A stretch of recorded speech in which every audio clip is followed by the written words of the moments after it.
What do you do when someone you trusted decides to tear you down publicly? When criticism turns into a personal attack that questions everything about who you are. This is our story about facing harsh criticism and choosing compassion over conflict. It started like any other day. I opened Facebook, expecting to connect with friends and community. But instead, I found a message that would challenge everything I thought I knew about grace under pressure. The words hit like a punch to the gut. Someone I knew, someone from my own community, had written a lengthy public criticism questioning my honesty, my parenting, my character. They accused me of lying about medical bills, exaggerating my children's disabilities, and taking advantage of church resources. My first instinct was to defend myself, to fight back with the same energy I'd received. The anger was real, the hurt was overwhelming. But then I remembered something important. How we respond to criticism says more about us than the criticism itself. I took time to really process what had been said. Some criticism, even when delivered harshly, can contain kernels of truth we need to hear. I asked myself, what can I learn from this?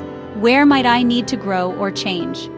But I also recognized the difference between constructive feedback and personal attacks designed to tear down rather than build up. I realized that hurt people often hurt people. This attack said more about their pain than about me. I thought about my family, my values, and who I want to be in difficult moments. I decided that my response would reflect my character, not theirs. Here's what I learned. We always have a choice in how we respond. We can match anger with anger, or we can choose a different path. Compassion doesn't mean being a doormat.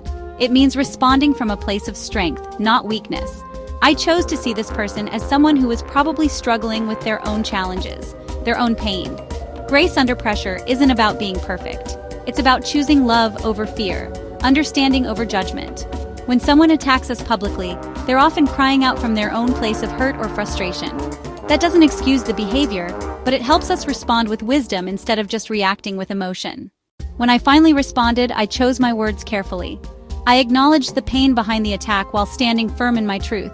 I thanked those who offered compassionate perspectives like Lynn, who reminded us all to lead with love.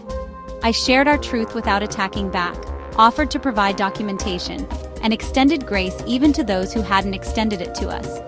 Something beautiful happened. Others began responding with compassion too. The conversation shifted from attack to understanding.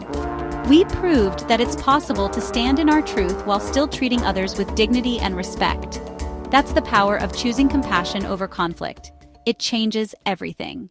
This experience taught me that we can't control what others say about us, but we can absolutely control how we respond. Setting boundaries isn't mean, speaking our truth isn't defensive, and choosing compassion isn't weakness.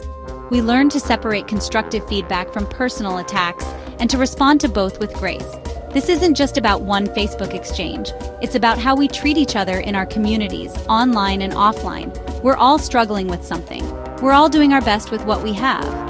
A little compassion goes a long way. And sometimes, the most healing thing we can do is be honest about our struggles while still treating others with kindness. If you're facing criticism or attacks right now, I want you to know you're not alone and you have more strength than you realize. You get to choose how you respond. You get to decide what kind of person you want to be in difficult moments. Choose compassion, but don't forget to protect your peace. Set boundaries, speak your truth, and surround yourself with people who lift you up.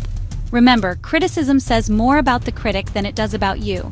But your response? That's all you. Let's choose to be the kind of people who build each other up, even when we disagree. The world needs more of that. Thank you for letting us share our story. Remember, you are stronger than you know, and you deserve to be treated with respect and kindness.